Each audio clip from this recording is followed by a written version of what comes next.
tell us what's going on with Mooney this week? He's day-to-day. Day-to-day? All right.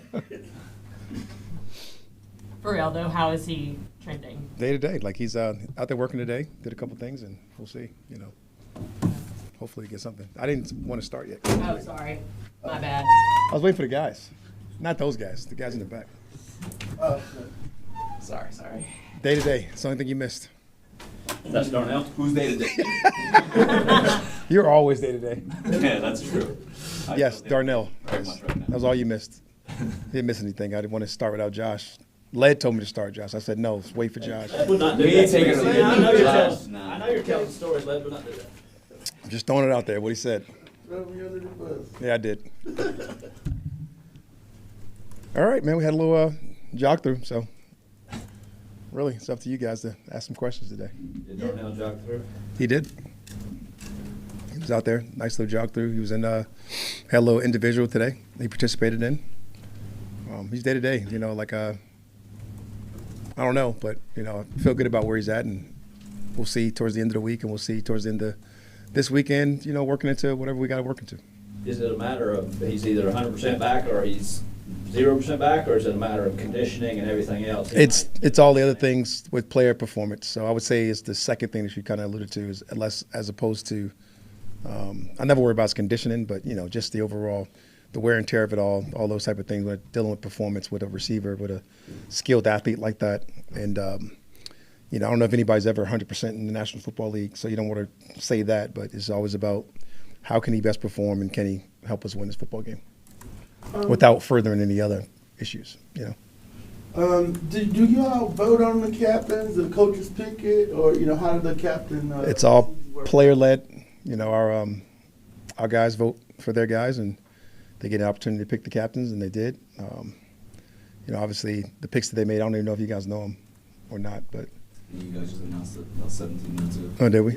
Yeah. Yeah. So obviously Jesse Bates and those guys are easy. Caden Ellis, Bradley Pinion, Michael Penix, Jake Matthews and Chris Lindstrom, all very good picks. And the thing that makes you really proud is when you get the captain votes and you see all the guys that got votes on the team, all the guys that assume those leadership positions, and you kind of pick the guys with the most votes. So it's definitely all player built. Last year, you guys, at least the offensive staff, talked some about diversifying the run game, and we're going to look at a lot of different run type concepts.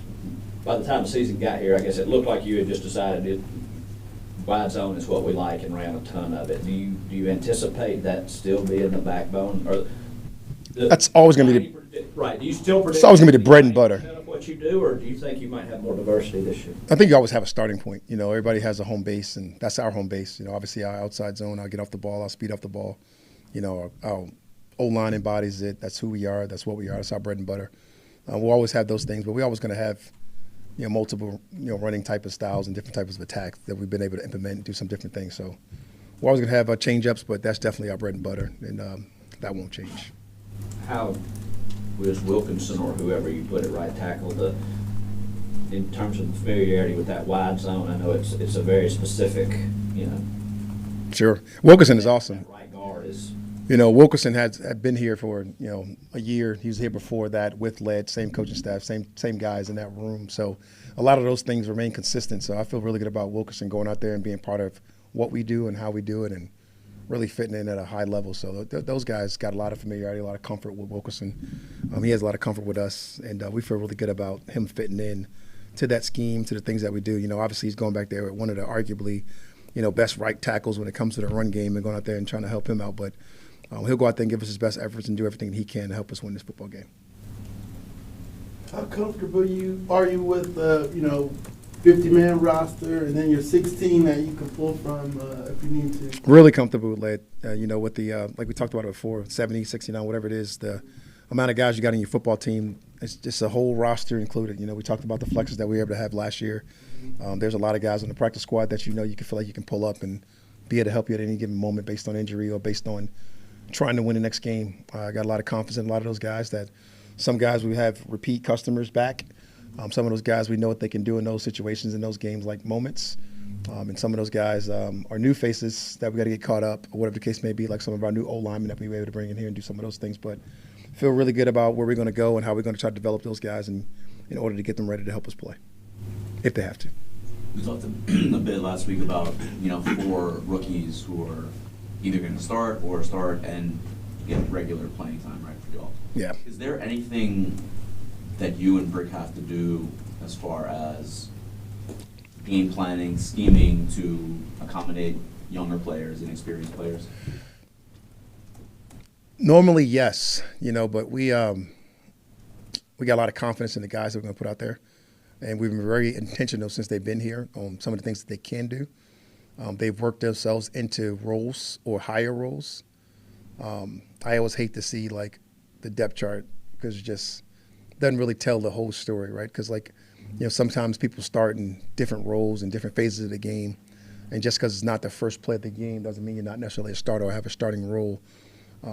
I like for those guys, I like where they're at, particularly our rookies. I like where they're at, our second-year players. Some of the things that they've done has been very impressive. You're always going to be conscientious of what you do with guys, how much you do with guys. I think that's just in general with everybody, but particularly when you got some of the rookies out there. Coaching those guys pretty much in my career, you always want to have moments where you can kind of calm those guys down because, the NFL happens fast and things happen quicker. When you're out there, particularly in those games that are about to happen, the live ones that we're about to get involved in, particularly playing that type of opponent that we got coming up this week.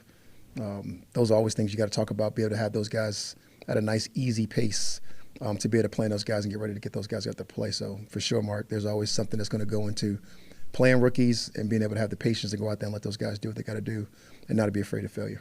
Makeup-wise, these are 4 guys who came from big programs, played in big games. They were veterans in those programs. Does that change maybe the approach to them a little bit because they have maybe reps that other rookies don't get? They got a lot of significant experience, at the respective spots that they'll play or similar areas that they'll be in. The really thing that drew to us, obviously, was the pass rush ability with the guys up front and then the ball hawking with the guys in the back. And those guys being able to fit into that and being able to buy into the theory and how you want to play football. Their coaches done such a great job of getting them ready. Terry and the front office done a great job with the competition being around them. That allows you to have, those buffers or those roles that other people can play as well, or the things that they still got to get ready for if that were to happen. So, you feel good about it. You feel great about those movements for those rookies, for those young guys, for those young players and those coaches. And it definitely helps when you got guys that have had the extensive experience that they've all had, particularly at one school, all of these guys, which is really rare right now. And just in the college football this week, it's very rare to see a guy stay in one spot. So, and for us to be able to go get those guys, particularly those 4 draft picks that all played the same spot, was pretty cool. Is Jalen Walker on track to play? Yes, Jalen Walker and Pierce, those 4 guys all on track to be out there and playing and up and running and going. So really fired up. Hate to tell you that on a jog through Monday, but they look good today. Leonard was saying the last time that he played with 4 rookies on defense was maybe his first career game in the NFL. Is that something that you've dealt with in your coaching career? And is it any weird or different, or is it just that these guys are so ready that it doesn't feel like a big of a difference? I don't think it feels weird from a coach's standpoint. I could see it being a little different for players, being out there in the huddle with guys, who's the calming voice out there. And those guys kind of had that. Brick has a unique experience from being a young guy in the huddle with those guys and the unique experience from being on the sideline and coaching those guys. I can only speak from my perspective. And it's like you definitely have your eyes on your young people and not because you're worried about them doing something wrong. It's just you want to be able to give them immediate feedback when they're able to come off the grass, and hopefully they can speak the same language as you and make sure all the things are going the right way. And we're able to, sake the huddle and, stalk it, look at all the things you need to do and get your keys and everything right. So it's fun for a coach, makes it a lot of fun for all of us. With the opener, it's 3 of the last 4 against division opponents. I mean, this one's Tampa. I know everything in the schedule you can't control it. Everyone's big. But when it's that type of team week 1, what is the emphasis? What do you stress to the guys? We got to go find a way to win this football game, whatever that takes. But we are playing a big-time opponent. They have owned the division over the last couple of years. We played 2 great games last year against them, and not because we won the game, because they were really good games. They were fun games to watch. They were fun games to be a part of. They were highly competitive with great players on both sides that got mutual respect for each other. And it was it's one of the things that you want to watch in the National Football League, and it's what the National Football feels like every single week. But when you get a chance to play it against a division opponent like the Bucs, you know, like the competitors you're going to go play against, the Baker Mayfields and some of those guys, the Mikes and all those guys, man, it's going to be a highly competitive football game, and we can't wait to get out there and play. Throughout your coaching career and just being around football in general, do you have a lot of those first games of the season? I mean, what is it like for you now, that build up for it, you know, as you've been around this game your whole life? Maybe evolved or changed, or is it that same feeling that you've always had? In 2002, I don't remember, it was a blur. It was everything went so fast, and the end of the season happened and it worked out great for me. You know, won a Super Bowl, right? And then the rest of those opening games, you always have some type of memories of it because it usually signifies something that's going to happen really good for you or something really bad. And so I always got some type of memories on both ends of that spectrum. And then they just kept going, right? And however they work, you know, you talk about the times, your first time out there as a head coach, your first time out there as an interim, your first time back as a head coach, you got all those different types of memories and all those things happen. But at the end of the day, it's football, and you want to go out there and get a win. And that's how you'll speak to your team and do whatever it takes to go and get those wins. Going back to the plan in place at right tackle, how has Michael sort of adjusted with that and rolled with it over the last week or so? Or I think Michael just has a lot of confidence in his guys up front, and I think that's really pushed through the guys, the leadership up front. You know, two captains up there, and Chris Lyncham and Drake Matthews, and you know, you got Bergeron up there who is very outspoken and the captain as well. You got Newsel out there who's the most sarcastic center in the National Football League, and you got a guy that got some significant experience of playing, whether it be guard or playing tackle, and Elijah Wilkinson to be able to go out there and have some fun. So, and you got some really confident coaches, and that's important, and that's a part of it. So, we feel good about it. You know, Mike feels great about it. He's one of the most confident kids you've probably been around, or I hate to even call him that, young men that you can be around, but like he's just confident in his guys. Do you have any crossover with Grizzard or Grizzard with Mike there from Miami? From being with them coaching, or just just any sort of. I don't have any. No, we were never on Together. no same staff. You know, obviously a mutual respect from what he's done. Obviously, the crossover is being I worked with Liam in L.A. Right. You know, he's been around Mike. You know, Right. all of that crossover and all the things that you know that he's studying. They're very similar offenses and all right. So like, just that normal amount of crossover that you would have. You know, like all the stuff that they do is very similar and very familiar. Anybody else? All right, thanks, y'all. All right, guys. Thank you. This is always the awkward.